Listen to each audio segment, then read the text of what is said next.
spotting camera here for this descent.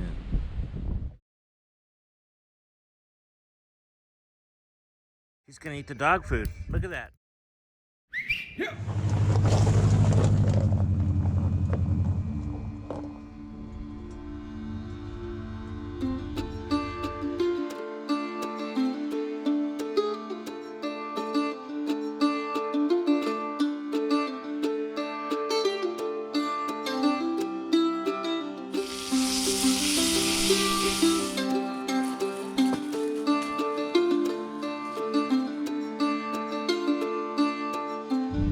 Alright, we're leaving Cook City, Montana, heading up Lulu Pass, up a four-wheel drive trail, maybe somewhere up around this place called Lake Abundance that this guy that was a local older man told us about. And what's interesting about that is he grew up in Cook City, Montana, which you should look it up on Wikipedia or something. It's a little mining town in the middle of nowhere. Tiny town, right at the gates of Northern Gates, Yellowstone. This guy became a mechanical engineer, went on to be a consultant in highly complex jet engines and work on the space shuttle. Only in America can you grow up here and go on to work on the space shuttle, and then come home in your late 70s to Cook City, Montana. Pretty cool story. So to new friends from Georgia on the motorcycles, if you tuned into the channel, great to meet you guys. Hope you have a safe trip back. We are going to head up this road and see what we can see. I think we probably got 8 miles to go, of which probably 4 is going to be kind of like this, pretty easy, and 4 is going to be pretty hard. Anyway, I'll catch up with you guys in a bit. Little waterfall action there on the ridge.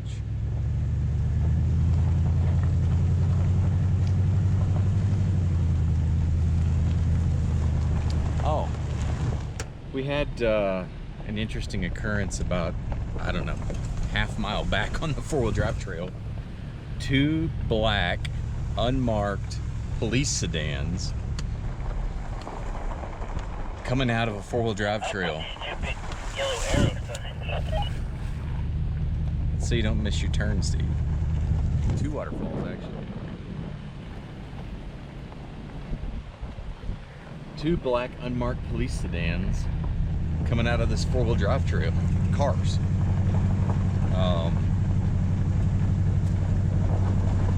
I don't know what to make of it.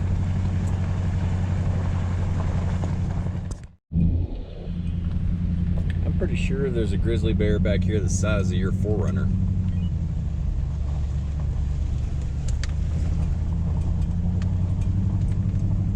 That's gonna be the world's fattest grizzly bear.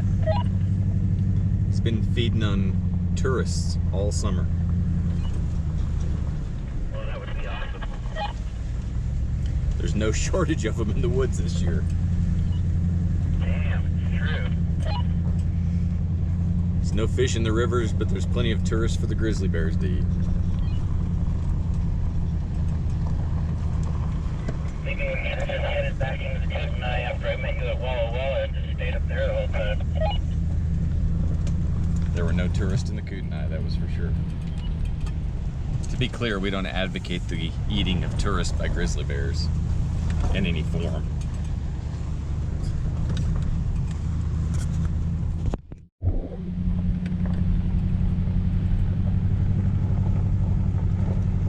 It's old mining cabins, I guess.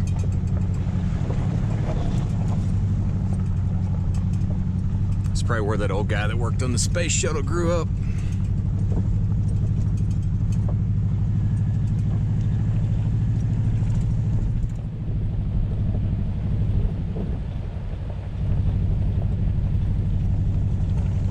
Old metal mining equipment out there in the field, if you can see it. And some structures over there.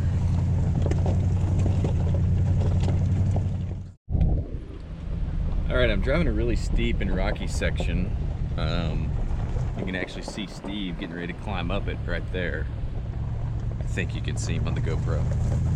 And I'm trying something different. So instead of climbing it in 4-wheel drive in the Tundra, I turned on the auto limited slip differential, and it's working so far. I may have to get into 4-wheel drive before I finish, but so far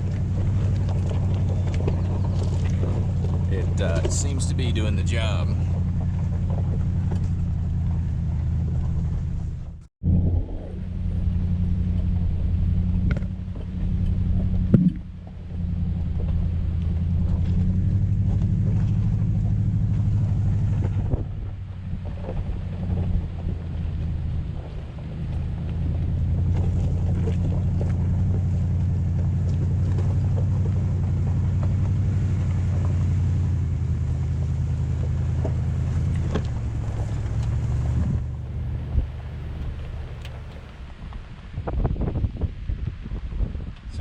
Film of Steve coming up here. You got 3 ATVs coming up on you.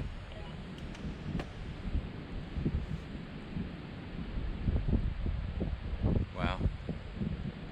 We're climbing up quick. Got an ATV coming by. How are you?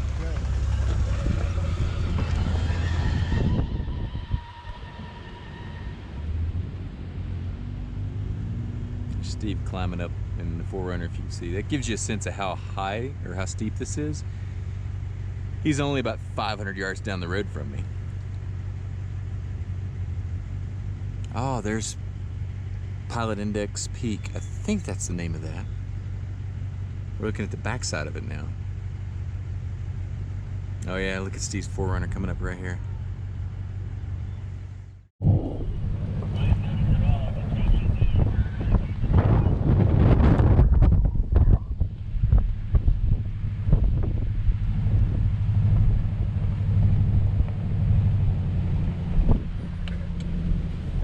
See here if I can see what the elevation is. 94 is what my Garmin says.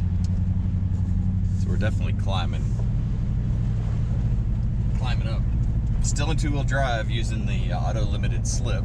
It's doing great, actually. All right, I'm gonna walk this section before I just go barreling up it. This may be the end of my 2-wheel drive section of this trip. Oh, piece of cake. Yeah. So that must be Scotch Bonnet. I have to look up what that one is. This is awesome. Look at that. It's like a golf course, and these are the sand traps. Except it's way cooler than golf. Oh.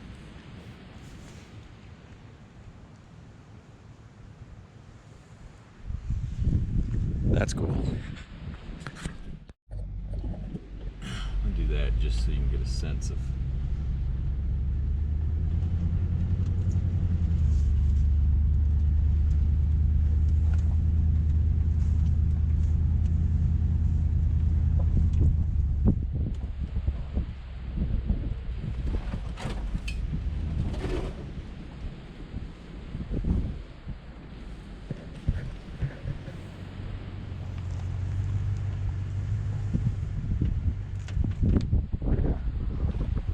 Spotting camera here for this descent.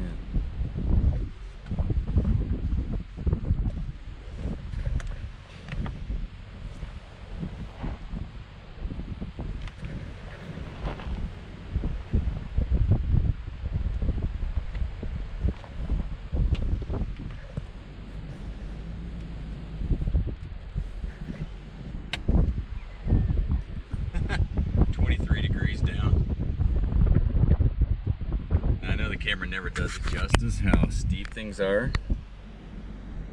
So there, that's how steep things are on this little knob.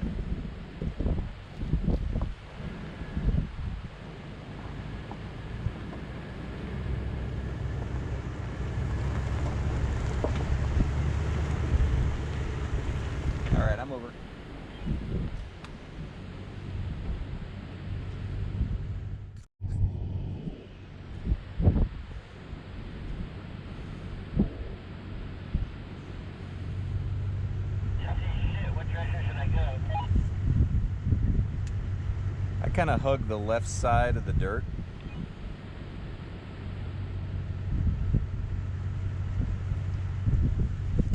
Am I good? Over to the left a little bit more.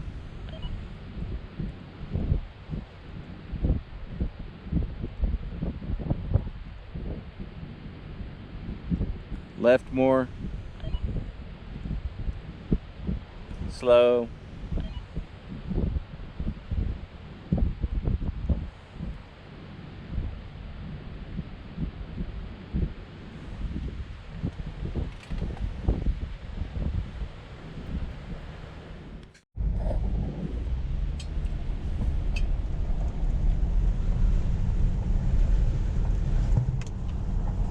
You in low or high?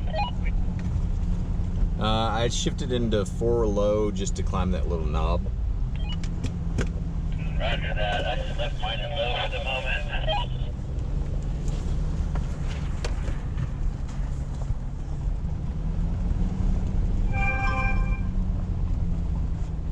Oh, listen to that. We have cell phone service.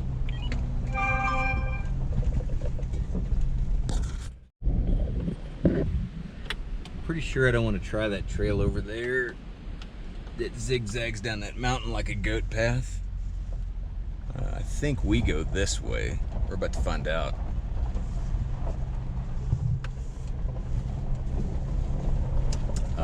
Yes, that would be correct on the topo map.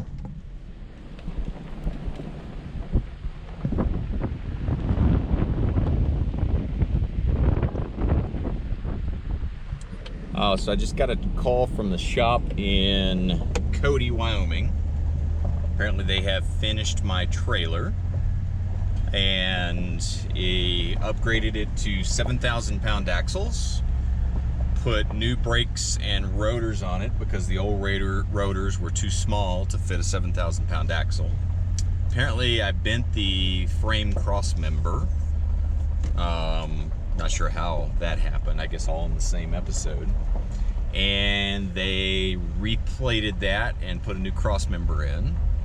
And sounds like it is all buttoned up and ready to go. So as soon as we get back towards Cody, Wyoming, I'll have a trailer to pick up, which is awesome. Super fast. They jumped right on it.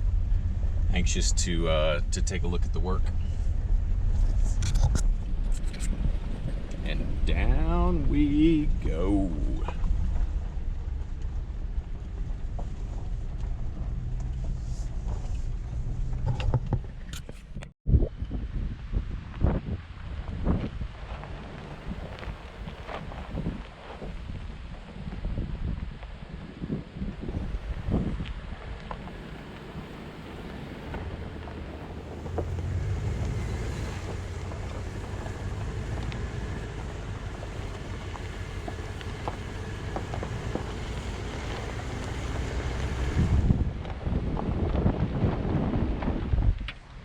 I don't think we're going to run into any fifth wheel trailers down this road.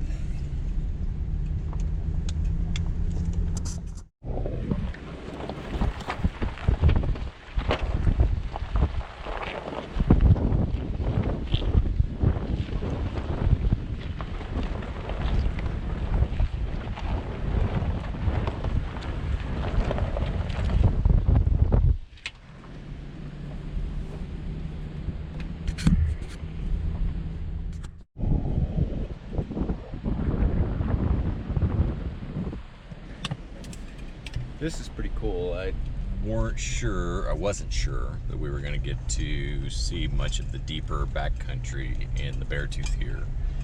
And we found a really nice road with the help of that older gentleman that worked with NASA on the space shuttle from Cook City, Montana. This is his backyard. And we are headed back towards this area called Lake Abundance, or a lake called Lake Abundance. And it's been a little bit more technical four-wheel drive trail.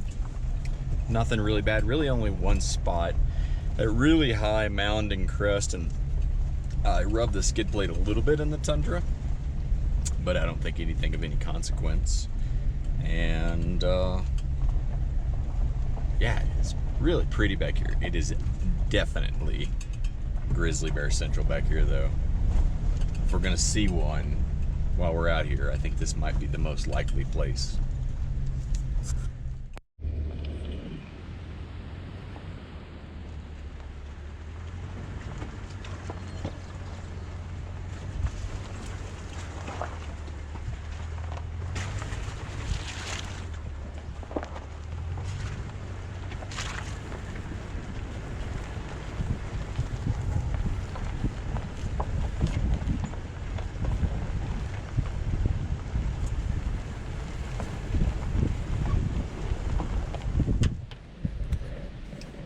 I'm pretty impressed. This is a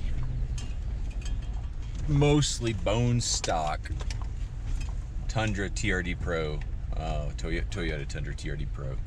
The only thing I've done to the suspension is I put some Hellwig helper springs on the rear because the extra weight of the camper shell and the deck drawers and all my gear back there.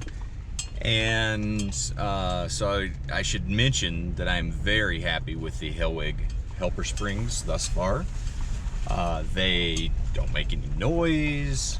They haven't altered the stock ride. It's still very supple and responsive, and it doesn't feel like you're riding in a log wagon. But yet I have my stock ride height back, and it holds the additional weight just fine. And again, stock Tundra TRD Pro, and doing a pretty decent technical four-wheel drive trail and just walking along. In fact, I drove the first half of this trail up the mountain in two-wheel drive with the auto limited slip engaged, and only put it into 4 low when I climbed that 23-degree knoll, and left it in four-wheel drive low as we've been descending down into this canyon here. Because it's better than riding my brakes all the time. But man, Toyota is just unbelievable. Really is. I am a fan. Got a little stream crossing here. Nothing major.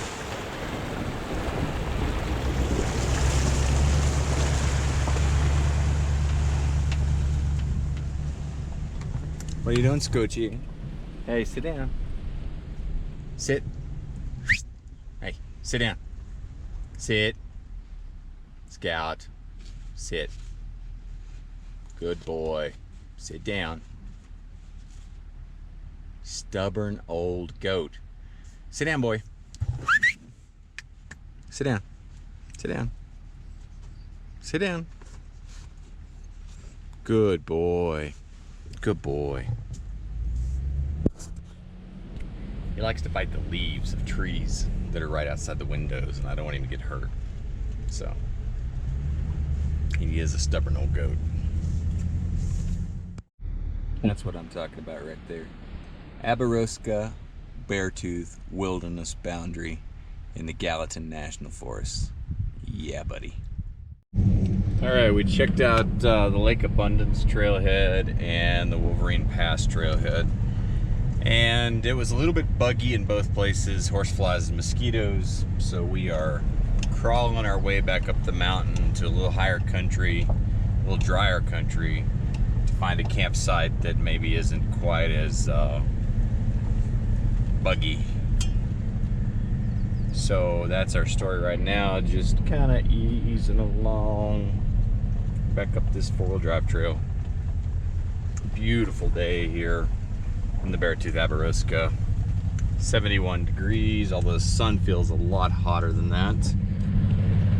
A few clouds in the sky, actually I think just enough to make it really pretty.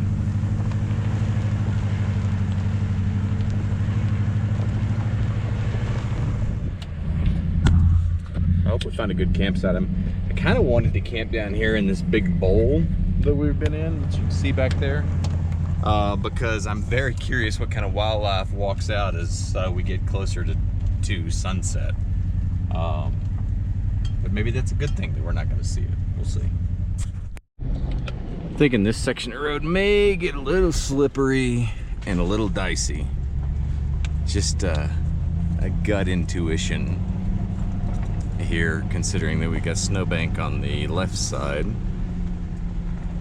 and that on the right side. It may get interesting.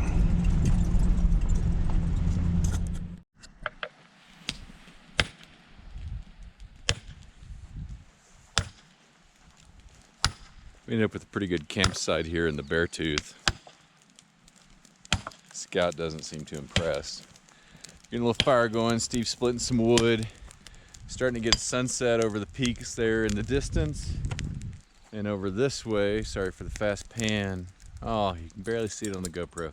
We have two very, very dramatic peaks, one of which I think is Pilot Index. Starting to get some alpenglow on them. We're in a kind of halfway meadow, halfway bowl. Yeah, I mean, if we were up in that upper level there, it'd be more alpine. Yeah. And then over here we got a little cabin. It's been here for a while, and we don't know if it's cow camp or ranger check station or something. It's not occupied currently. It's like a half mile up the road that way. And setting up camp, getting a fire. Mosquitoes are at bay. And it's nice. It's just really nice and quiet in this wilderness. Isn't it, Scout?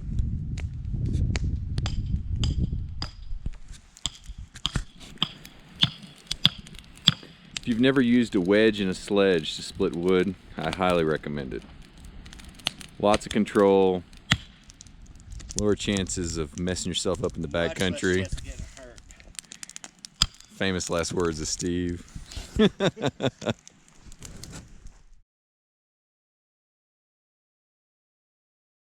He's gonna eat the dog food. Look at that.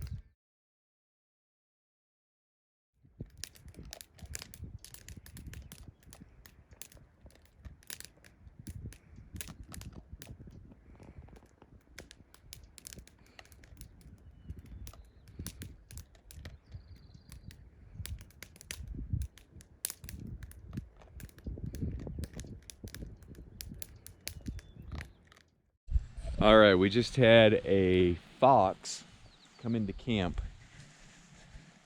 and eat out of Scout's bowl, and we have it on film. Scout's not having any of it. He was asleep at the time and not having any of the fox. And then after Scout took the fox out of camp, Scout came back and laid down, went back to sleep. The fox came back to steal his food. Scout's like, no, it's my food. But the fox looks really skinny, so I feel bad. I think it's hungry, so I'm torn. I want to leave some food out for it tonight. But if the fox can smell Scout's food, I'm pretty sure that the grizzly can probably smell Scout's food. But you got to see this video. It's amazing. This fox, this beautiful fox, comes up and eats right out of Scout's bowl as we're camped here in the Beartooth. Crazy. Scout has taken up overwatch of his bowl. He's like, all right, come back. I'm ready. I'm paying attention now. I'm not asleep. I'm on guard. That's my food. Wow, what a day. We've had some great trail driving. Came up the Beartooth, came over to Cook City, and then we found some, I guess you call them spur trails. Come up over Lulu Pass into the Beartooth Aberosca, and had some great four-wheel driving there. Came up to the border of the Aberosca Beartooth Wilderness, and then sitting around camp tonight, getting ready to build a fire. We had a fox come and try to steal Mr. Scout's food while he was sleeping. Got it on video. It was very cool. I put some food out for the fox, by the way, if any of you were interested over there. Hopefully Mr. Fox comes back and gets it. Mr. Grizzly Bear does not, but we'll see. So Mr. Scout and I are going to lay down. We might actually watch a series on YouTube. We got a series on YouTube about the national parks and John Muir, and a couple of extreme sports episodes about Addicted to Life. And then tomorrow morning we're going to get up early and we're going to run up the trail and back over the ridge there in the Beartooth here. You get a nice trail run in, and then after that, I don't know, Steve wants to go up Highway 89, maybe up towards Nye, up at the west side of the Beartooth. I got a call today saying that they had the Moby Teardrop trailer repaired down in Cody, so I got to get back down there at some point. But yeah, great day. Sky finally cleared up, and we got some great stars. Milky Way is really bright out there. It's so bright it actually looks like light pollution. And it is July, what day is it? Wow. July 21st? And we're still seeing the comet Neowise, like right over the peak over there. We didn't do any long exposure photography tonight because we got a lot of photos of the comet. But we're still seeing the comet, and what's interesting is like every night we're seeing it in a different spot. So it's changing positions on the horizon. It's getting higher in the sky. And its tail, when we first saw it, it was like this, and this, and this, and this. It was really curved, and then tonight, it's pretty vertical, and this tail is pretty straight, which is really interesting. You just really kind of see and connect and sense the stars and planets out here in a different way. By the way, there's 5 planets in the sky that are visible tonight. Jupiter, Saturn, Venus, Mars, and I guess Mercury. I don't know what the 5th one is. But just really, really clear. I mean, we're at 9165 in elevation, and it's a pretty clear night. And so we've gotten to see quite a bit of stars. So that's about it for tonight. Mr. Scout is getting his last drinks of water in for the night, and we're gonna crash out in the camper shell here and get up in the morning and go for a run and do it all over again. So I hope you enjoyed today's video, and there will be more tomorrow.